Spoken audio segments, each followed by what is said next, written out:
تقریر محفوظ کرنے کا طریقہ کہ اس کو رٹا کیسے لگانا ہے، یاد کیسے کرنا ہے۔ سب سے پہلے تقریر کے لفظوں کا رٹا لگاؤ، صرف یوں نہیں کہ 10 منٹ پہلے کتاب اٹھائی دیکھا اشارے لگائے، نہیں، اس کو پورا پڑھو پھر پڑھو، رٹا لگاؤ جیسے بچوں کو سبق دیا جاتا ہے اور وہ بار بار پڑھتے ہیں۔ جس تقریر کا رٹا لگ جائے گا وہ آپ کو کبھی نہیں بھولے گی۔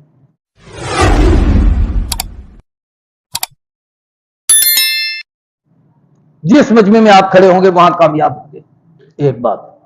دوسری، تقریر کے اہم نوٹس کاغذ پر تحریر کریں کہ میں نے کیا کیا کہنا ہے، اس کو آپ ایک کاغذ پر لکھ سکتے ہیں اور وہ کاغذ یوں اپنے سامنے رکھ سکتے ہیں، اس کو دیکھ سکتے ہیں۔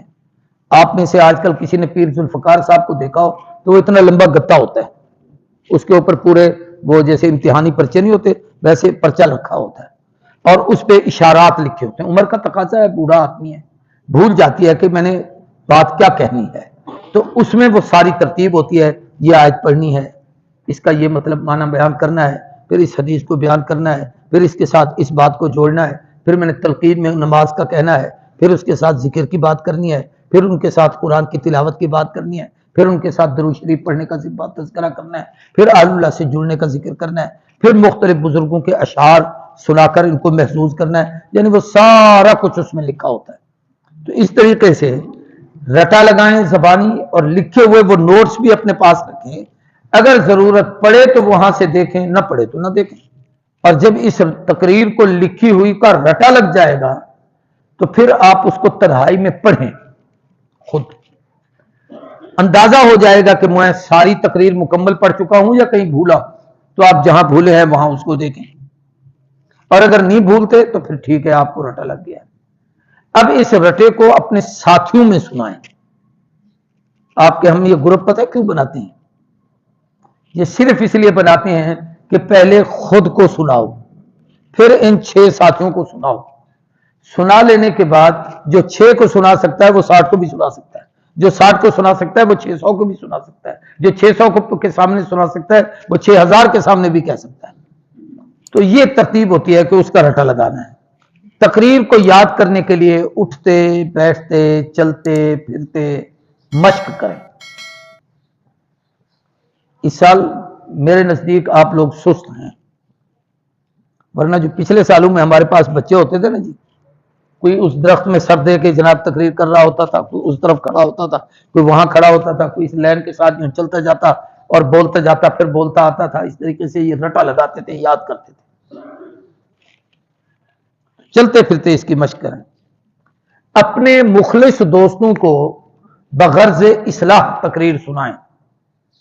ہماری کمزوری یہ ہے کہ ہمیں شعر یاد ہو، تقریر یاد ہو یا کوئی مضمون ہو، کسی کے سامنے ہم سناتے نہیں کہ ان کو پتہ چل جائے گا اچھا اس نے یہ بیان کرنا ہے۔ سٹیج پہ کھڑے ہوتے ہیں تو پھر بت کرتے ہیں، آتا نہیں ہے۔ تو مخلص ساتھیوں کو تقریر سناؤ تاکہ وہ آپ کی اصلاح کر سکیں۔ اور جب اجتماعی طور پر کہیں جلسے میں آپ تقریر کے لیے ہوں، اپنے سے پیش رو مبلغ کی تقریر سنیں۔ مثلا یہاں پروگرام شام کو ہوتا ہے یا آپ درس دیتے ہیں تو اپنے ساتھیوں کی باتیں سنا کریں، اس میں جو اچھی بات ہو وہ اسے محفوظ کریں، اور وہ جو اچھی بات ہوگی وہ آپ کے کام کی ہوگی۔ پھر بعض دفعہ یہ ہوتا ہے کہ ایک موضوع مثلا عظمت صحابہ ہے یا یوم صدیق ہے، اب 5 ساتھی ہیں، سب نے ابو بکر پر تقریر کرنی ہے، تو ہر آدمی کھڑے ہو کر ہجرت ہی بیان کرتا رہے تو مزہ تو نہیں آئے گا نا۔ تو اس میں یہ ہے کہ کوئی صدیق کا قبول اسلام بیان کرے، کوئی صدیق کی مکی زندگی بیان کرے، کوئی صدیق اکبر کی ہجرت بیان کرے، کوئی صدیق کا انفاق فی سبیل اللہ بیان کرے، کوئی صدیق کی مدنی زندگی بیان کرے، کوئی صدیق اور حضور کی محبت کو بیان کرے، کوئی اتباع کو بیان کرے، کوئی صدیق کے دور خلافت کو بیان کرے، کوئی صدیق اکبر رضی اللہ تعالیٰ عنہ کی جناب والا دنیا سے رخصتی رحلت کو بیان کرے۔ اب یہ 10 آدمی ہیں اور موضوع ایک ہے ابو بکر، تو اس موضوع میں اپنا انتخاب کرے کہ میں نے کیا کہنا ہے، اپنے ساتھیوں سے طے کر لیں، آپ یہ کہیں گے میں یہ کہوں گا، تاکہ یہ تکرار نہ ہو کہ یہ لفظ اس نے کہا اس نے بھی وہی بات کہی ہے۔ اور یہ آپ کے ساتھ وہی کرے گا جو آپ کا مخلص دوست ہوگا۔ اگر اس کے حصے میں اخلاص نہیں، بدبختی ہے، تو وہ آپ کو ایسی باتیں کہے گا جو پہلے خود کہہ دے گا پھر آپ پریشان ہوگے کہ میں نے اب کیا کہنا. تو اس لیے مخلص دوستوں کو تقریر سنائیں اور اپنے سے پیش رو مقرر کی باتوں کو غور کے ساتھ سنا بھی کریں. تقریر میں ضرورتاً قصہ گوئی اور داستان بیان کرنا یہ کوئی حرج نہیں ہے. جیسے رات والدین پر تقریر کرتے ہوئے موسیٰ علیہ السلام کا قصہ اس نے بیان کیا، یا اس آدمی کا قصہ بیان کیا وہ جو باپ کو کندھے پہ اٹھا کر دریا میں ڈالنے کے لیے.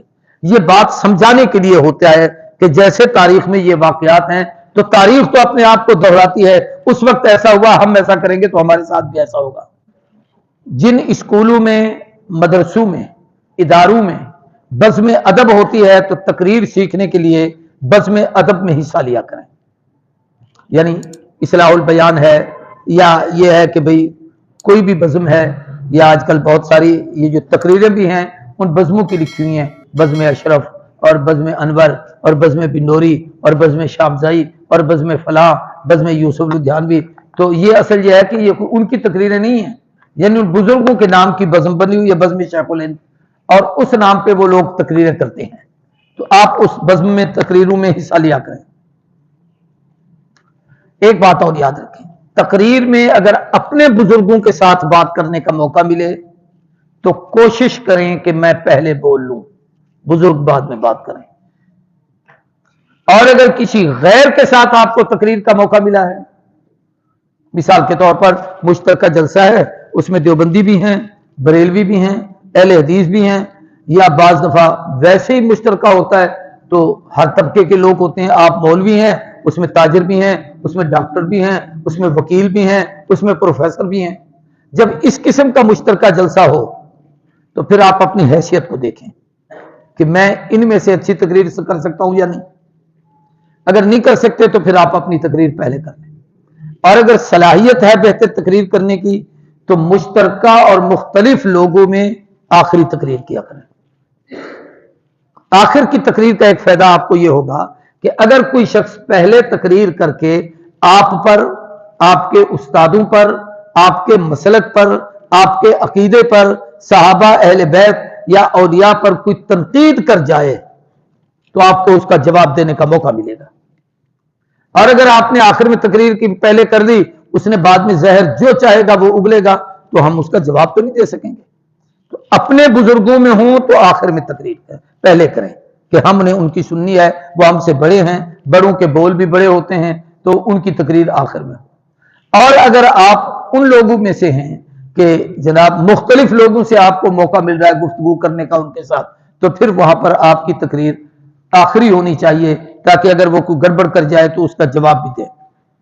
تقریر کی ابتدا میں ایسی گفتگو کرنا جس سے لوگ آپ کی طرف متوجہ ہوں، یہ بھی ضروری ہے. ویسے تو بہت ساری باتیں ہوتی ہیں، اس کا یہ ہے کہ بعض علماء کی عادت ہوتی ہے کہ لوگوں کو سمجھانے کے لیے کوئی لطیفہ سنا دیتے ہیں، یا یہ ہے کہ آپ تقریر کی ابتدا میں ایسے کریں کہ آئے ہیں تو سب سے پہلے کہیں السلام علیکم.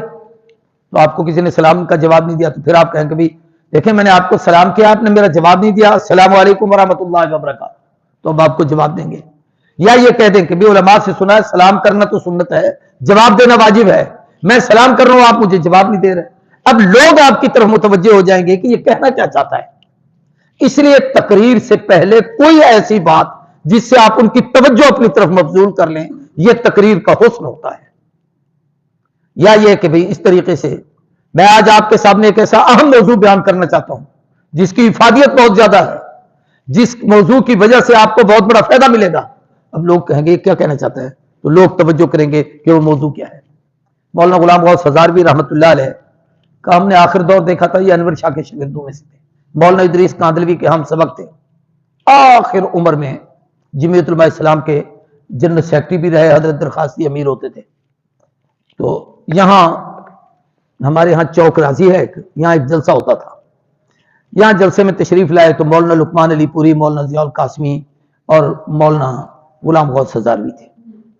اب قاسمی صاحب کا اور مولانا لقمان کا شباب تھا، ان کی جوانی تھی، اور وہ دونوں اپنی خطابت کے شہنشاہ تھے.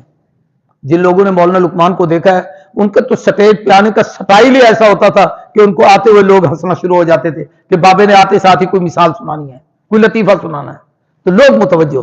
قاسمی صاحب اپنی خطابت میں بڑے نمایاں درجے کے خطیب تھے اور بڑے خوبصورت چٹکلے دیتے تھے اور ایسی ایسی باتیں کہتے تھے کہ لوگ اششتر اٹھتے تھے.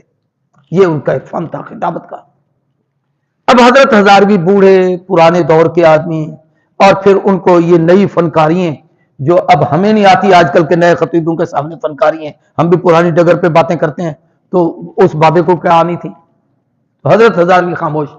اب یہ سارے تقریر کر کے چلے گئے نا، تو حضرت ہزاروی نے خطاب شروع کیا. ایک دم مجمع میں کھلبلی مچی، لوگ اٹھنا شروع ہو گئے. ہزاروی کی علم کو، اس کی عمر کو، اس کی عظمت کو، اس کی بزرگی اور مقام کو سامعین سمجھیں تو بیٹھیں. بالکل یوں سمجھ لیجئے کہ یہاں آپ کسی نعت خان کو کھڑا کر دے، آوان کو کھڑا کر دے، گجر کو کھڑا کر دے، کسی اور کو، تو آپ سارے واہ واہ واہ واہ واہ کر رہے ہوں گے، اور کسی بزرگ کو بٹھا دے تو آپ مراقبے میں ہوں گے، آپ کو نیند آ رہی ہوگی، اس لیے کہ ذوق نہیں ہے سننے کا. اب حضرت ہزاروی جب سٹیج پہ بیٹھے تو لوگوں نے کہا اس بڈھے بابے نے کیا کرنا ہے، کیا تقریر کرے گا. تو میں تھوڑا سا نا اسے چھپے ہوئے لفظوں میں کہوں گا، کیونکہ میری آواز بچیوں میں بھی جا رہی ہے تو مناسب نہیں لگتا کہ ہر بات کھول کر بیان کیجیے.